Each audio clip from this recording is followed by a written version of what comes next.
1945 में दुनिया world war II के आखिरी मराहिल में थी। एलाइड फोर्सेस और जापान के दरमियान सख्त जंग चल रही थी।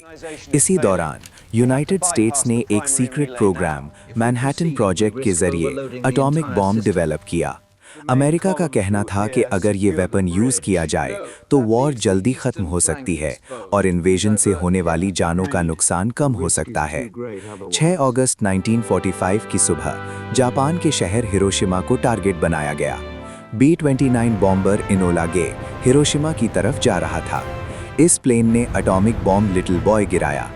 बॉम्ब ज़मीन से तकरीबन 600 मीटर ऊपर एक्सप्लोड हुआ। एक ही लम्हे में तेज़ रोशनी, एक्सट्रीम हीट और शॉक वेव ने पूरी सिटी को हिला दिया।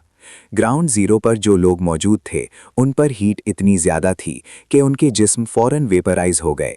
कई जगहों पर सिर्फ उनके निशान और शैडोज़ वॉल्स और रोड्स पर रह गए।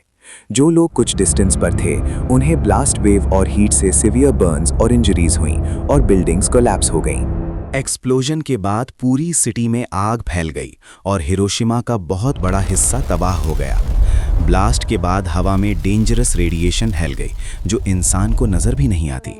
सर्वाइवर्स में बाद में रेडिएशन सिकनेस डेवलप हुई जिसमें वॉमिटिंग, कमज़ोरी, बाल गिरना और इंटरनल ब्लीडिंग जैसी सिम्टम्स देखे गईं। सिर्फ 3 दिन बाद 9 अगस्त 1945 को दूसरा बॉम्ब जापान के शहर नागासाकी पर गिराया गया। इस दफ़ा बॉम्ब का नाम था फैट मैन। इस एक्सप्लोजन ने भी नागासाकी को बहुत नुकसान पहुंचाया और हज़ारों लोग मर गए। रेडिएशन ने ज़मीन, हवा और पानी को भी मुतासिर किया। कोस्टल एरियाज़ में पानी में रेडियो एक्टिव पार्टिकल्स डिटेक्ट किए गए जिससे कुछ अरसे तक मरीन लाइफ पर भी असरात देखे गए। जो लोग बच गए उन्हें जापान में हिबाकुशा कहा जाता है। बाद के सालों में सर्वाइवर्स में ल्यूकीमिया और दूसरे कैंसर्स का रिस्क ज़्यादा देखा गया। साइंटिस्ट्स ने सर्वाइवर्स के बच्चों पर भी रिसर्च की।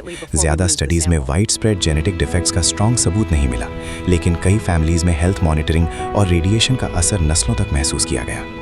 ये वाक़या सिर्फ 2 शहरों की तबाही नहीं था, बल्कि पूरी इंसानियत के लिए एक वार्निंग था। आज भी हिरोशिमा और नागासाकी हमें ये याद दिलाते हैं कि न्यूक्लियर वेपन्स की ताकत कितनी खतरनाक हो सकती है और एक फैसला पूरी नस्लों को बदल सकता है।